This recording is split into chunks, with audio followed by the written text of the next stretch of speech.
ya, ketidaksopanan yang masih kita anggap wajar. Tapi ketika dia menyebut misalkan si Amir mantan narapidana uyuhan geus jadi wakil bupati ge. Nah, itu kan penghinaan pribadi. Makanya saya bangkit dari duduk mau sampaikan ke bupati jangan ngomong seperti itu. Introspeksi maksudnya. Tapi dipisahkan oleh saudara Nepi dan Farid, dan istri saya juga memegang saya sama anak saya sudah saya pulang. Pak, kalau secara pribadi, secara emosional ya Pak, merasa terhina atau tersinggung atau gimana tuh? Saat itu saya merasa terhina saat itu. Karena apa? Karena di halayak umum dia bicara pribadi dan tidak ada kaitan dengan pekerjaan. Makanya spontan. Saya ingin peringatkan. Pak, ini sering terjadi atau memang baru kali ini? Ini kedua kalinya. Dan mungkin kalau di beberapa dinas sebenarnya sering ngomong-ngomong kasar seperti ini, yang tidak layak lah bahasa-bahasa itu disampaikan dalam sebuah rapat. Itu kan masalah intonasi, itu bukan masalah intonasi mah bahasanya sama tapi intonasinya beda, seperti orang Jawa, orang Sunda, orang Batak, orang Sunda, orang Padang kan beda, itu namanya intonasi. Tapi ini memang substansi pembicaraannya. Lapas Rangkas Bitung jangan kehilangan harapan hidup, karena masih banyak juga yang setelah keluar kepercayaan dirinya masih dimiliki. Mungkin ya takdir sudah diatur sama Allah, tapi takdir itu bisa dikalahkan dengan ikhtiar dan doa. Jadi Pak Wakil itu pernah mendapat penghargaan dari Indopos. Kawan-kawan pers pasti tahu, jadi begitu ya. Ada yang lain? Tapi Pak, hubungan antara Bapak dengan Pak Wagub baik, aman-aman saja gitu Pak? Ya aman lah, gimana nggak aman? Ya aman itu dalam perspektif apa? Kalau amannya dalam perspektif nyuri uang rakyat ya nggak aman, nggak pernah aman. Tapi artinya saya mendapatkan tugas ini, amanah pertama dari Allah, kedua dari rakyat Lebak. Saya harus mampu mengelola keuangan dengan baik dan harus mampu membangun ada pembangunan yang signifikan. Tapi juga dipahami tadi, misalnya di awal tadi saya sampaikan tentang tata kota, ini yang kedua.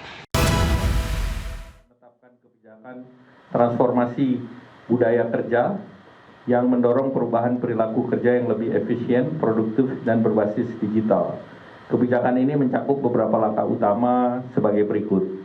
Yang A, penerapan work from home bagi ASN, aparat sipil negara, di instansi pusat dan daerah yang dilakukan sebanyak 1 hari kerja dalam seminggu, yaitu setiap hari Jumat yang diatur melalui surat edaran dari Menpan RB dan SE Mendagri, termasuk di dalam skema work from home yang diatur sebagai berikut: mendorong transformasi tata kelola pemerintahan berbasis digital.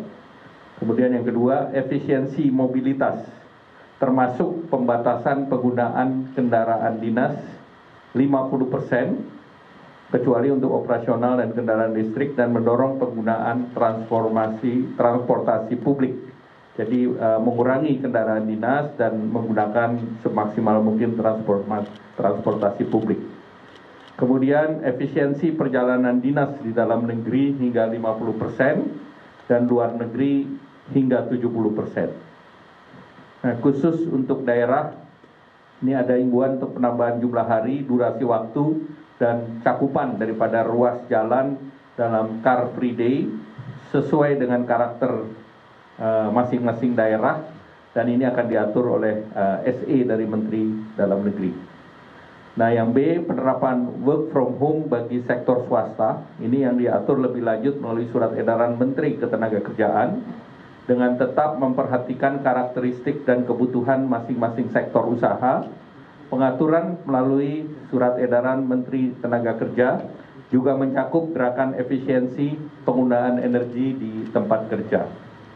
Yang C, terdapat sektor-sektor yang dikecualikan, sekali lagi sektor yang dikecualikan dari WFH dan tetap bekerja dari kantor atau lapangan, yaitu sektor layanan publik seperti kesehatan, keamanan, kebersihan, serta sektor strategis seperti industri atau produksi, energi, air, bahan pokok, makanan minuman, perdagangan, transportasi, logistik, dan keuangan. Kemudian D, sektor pendidikan tetap melakukan kegiatan belajar mengajar secara tatap muka, yaitu luring secara normal di seluruh jenjang pendidikan dasar hingga menengah 5 hari dalam seminggu, dan tidak ada pembatasan untuk kegiatan ajang olahraga terkait dengan prestasi maupun ekstrakurikuler lainnya. Sementara untuk pendidikan tinggi semester 4 ke atas menyesuaikan dengan surat edaran dari Mendikti-Saintek. Yang ketiga, himbauan umum bagi masyarakat. Yang A, terkait efisiensi energi, masyarakat agar menjalankan kebiasaan hemat energi dalam aktivitas sehari-hari, baik di rumah maupun di tempat kerja. Yang B, mobilitas cerdas, yaitu memprioritaskan penggunaan transportasi publik. Yang C, masyarakat diminta tetap produktif menjalankan roda ekonomi sebagaimana biasa. Yang keempat, kebijakan ini akan mulai berlaku 1 April dan akan dilakukan evaluasi setelah 2 bulan pelaksanaan, dan pengaturan teknis ini akan dituangkan dalam surat edaran Menteri Pan-RB, Menteri Dalam Negeri, dan Menteri Ketenagakerjaan. Kelima, potensi penghematan dari kebijakan work from home ini yang langsung ke APBN adalah 6,2 triliun berupa penghematan kompensasi BBM, sementara total pembelanjaan BBM masyarakat berpotensi untuk dihemat juga sebesar 59 triliun. Keenam, pemerintah juga melakukan langkah strategis dalam pengelolaan keuangan negara melalui prioritasasi dan refocusing belanja kementerian dan lembaga. Pengalihan anggaran dilakukan dari belanja yang kurang prioritas seperti perjalanan dinas, rapat, belanja non-operasional, dan kegiatan seremonial. Ini menuju belanja yang lebih produktif dan berdampak langsung kepada masyarakat, termasuk rehabilitasi dan rekonstruksi bencana Sumatera. Pemerintah juga terus mendorong percepatan belanja kementerian dan lembaga, serta penajaman belanja melalui optimalisasi anggaran. Potensi prioritasasi dan refocusing anggaran kementerian dan lembaga ini dalam range 121,2 triliun hingga 130,2 triliun. Yang ketujuh, sebagai bagian dari upaya kemandirian energi dan efisiensi energi, pemerintah menerapkan kebijakan B50. Ini mulai berlaku 1 Juli 2026. Pertamina telah siap untuk mengimplementasikan blending, dan ini berpotensi mengurangi penggunaan BBM berbasis fosil sebanyak 4 juta kiloliter. Dan ini dalam 1 tahun, tentu ini dalam 6 bulan ada penghematan dari fosil dan juga ada penghematan subsidi daripada biodiesel yang diperkirakan nilainya 48 triliun. Untuk memastikan distribusi BBM, pemerintah akan melakukan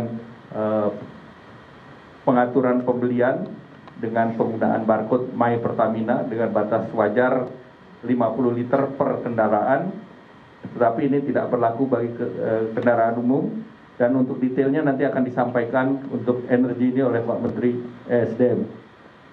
Kemudian selain langkah di atas, pemerintah mendorong optimalisasi daripada program makan bergizi gratis sebagai program, dan program ini diarahkan untuk penyediaan makanan segar selama 5 hari dalam seminggu, dan tetap memperhatikan pengecualian seperti untuk asrama, daerah 3T, dan daerah yang dengan tingkat stunting tinggi. Potensi penghematan dari kegiatan ini mencapai 20 triliun. Dan keseluruhan kebijakan ini merupakan bagian dari transformasi struktural menuju ekonomi yang lebih efisien, produktif, dan berdaya tahan.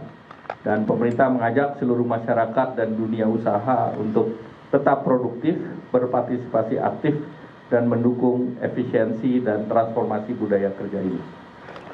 Terima kasih, kami kembalikan.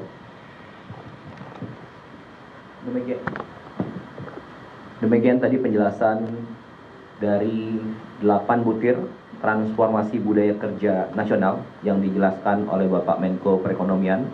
Kemudian atas arahan Bapak Presiden, selanjutnya Bapak Menteri SDM, Bapak Bahlil Lahadalia akan menyampaikan lagi secara rinci mengenai kebijakan energi nasional. Dipersilakan Bapak Menteri SDM. Terima kasih Pak Seskap, yang saya hormati Pak Menko, Bapak Ibu Menteri semua yang saya hormati.